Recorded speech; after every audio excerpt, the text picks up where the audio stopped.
Thank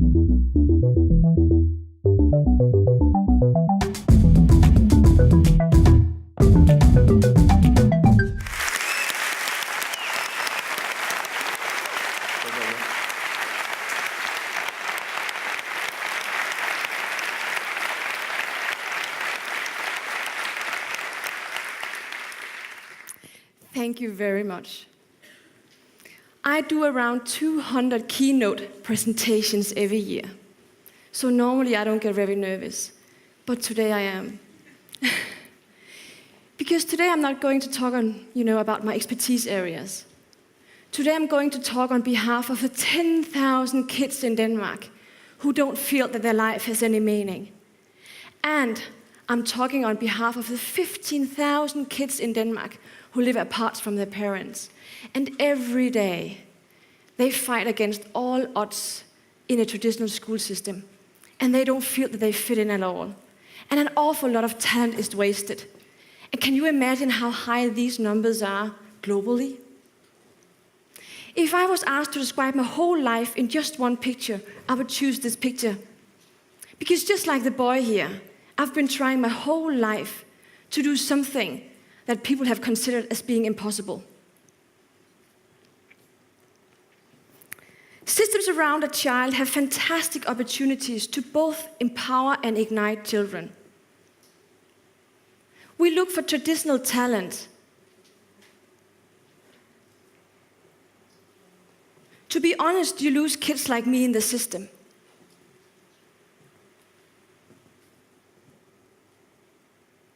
I know that we talk a lot about this, but we talk this topic to death, and we do this little. Let me share my story with you. I was born in Morocco in 1975. I was 4 years old when I received my Danish citizenship. But it took me more than 14 years to be allowed to be baptized Sulaima. Why? The reason being was that several priests thought that I would have a terrible life with that name. So when I was a girl, I looked different, I felt different, and not even my name was accepted. I've always been incredibly ambitious. Do you remember these small friendship books? Girls write, their visions for the future and their favorite color. When I was a little girl, I wrote that my future should be about getting a really good education, earn a lot of money, and have a great impact on lives. And people, they just laughed at me, You know why? No one in my mom's family have ever even graduated college, so why should I? Every time I was ambitious, people told me to get realistic. A few years ago, I was announced as one of the 10 role models in Denmark because I've been beaten all odds. During the past years, I received all different kind of both national and international recognitions. And this year even, I was announced as one of the very few, 1 out of 192 young global leaders, announced by World Economic Forum. Who would have thought that? As a child, I had a natural passion for learning. But I wasn't really good at following rules. Actually, I always break rules. And I don't fit into boxes. As a person, as a child, I had a lot of drive and energy. And an adult can turn this on or turn this off. I remember in 4th grade, a teacher had enough of me.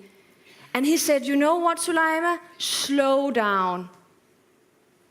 You are a girl, you are dark, and your name is Sulaima, you're never going to reach very far. 4th grade. Just there, I decided to prove him wrong. This situation really made me stronger. But what about all these kids for whom a situation like this would destroy them? I admit, the following years was really a mess. I ran away from my parents when I was 13. I moved away from my parents when I was 13. I was placed at children's home, foster parents. I came into institutions for young people. 13 years old. I was thrown out of school in 7th grade. My teacher just came and told me that I was no longer welcome in the school because I had such a bad influence on the other students, because I was that kind of girl that ran away from home. So when I was 14, I even considered suicide. When I was 15, my uncle bet my mom that I would probably become a teenage mom before I was 17. Then I turned 16 and my life changed because Ebbe came into my life. And this is Ebbe Krog. Ebbe was my teacher at business college. Most of us can point out 1 or 2 people who have had a great impact on our lives. People that really stood up for us and told us that we have a talent. Normally it would be your close friends or family, but that's not always the case. Ebbe could have chosen to do nothing because he was just my teacher. But he was the first teacher, he was the first adult who really gave me identity. And most important of everything, he gave me dignity. He was the first teacher who really saw me. And he convinced me that my purpose in life had a higher purpose than just trying to survive the next day at school. And he convinced me that I had a talent. No one have ever told me that I have a talent. I was 16 years old. And he convinced me that I have a talent within communication and leadership, and that I have emotional skills. And he even convinced me that these skills will be highly needed in the future. And I believed him. So right there, he really pushed my I can button. Up until that day, all my teachers always told me to shut up. And my point is, you can so easily become someone's Ebbe too. Today I live with Brian. I've known him for almost 20 years. We are married. We live in Copenhagen, the capital of Denmark. We have 2 kids, and I was actually 31 before I had my first child, so shame on you, Uncle Søren. Because I had to finalize my MBA from Copenhagen Business School. And my MBA allowed me to go to fine schools like Stanford, Berkeley, and Shanghai University. And I just came home from Indian School of Business. And next year, I go to Harvard and Yale. Who would have believed that? Yesterday, I asked my son Storm, what are you going to do with all your savings? And he has a lot of savings because he gets 1 krone every time I swear. So he has a lot of money. And he said, Mom, I'm going to the moon. Because to him, life has absolutely no limitations. And shouldn't we all agree upon that all children should be allowed to dream? We shouldn't tell them to get realistic. The way we work is changing. I admit this is the favorite picture of Brian, but the way we work is changing. What skills do we need in the future? Do you know that? Do you know what to look for? Do you know what skills is needed? I mean, if you take a very low-tech product like a pen, even a pen, no one in the world knows how to produce such a simple product like a pen. We only know how to produce parts, but no one knows how even to produce a simple product like a pen. So what does this mean? It means that the most important competences in the future will be your ability to work with others so that you can solve the problems faster and in a much higher quality than you can by yourself. This means, however, researchers have found out that the higher IQ you have, the lower emotional intelligence you have. And your emotional intelligence controls your ability to work together with others. So for the first time, it's really good not to have a high IQ. Children like me, perhaps we don't have the highest IQ. We might not even be good at anything from school. I learned absolutely nothing at school.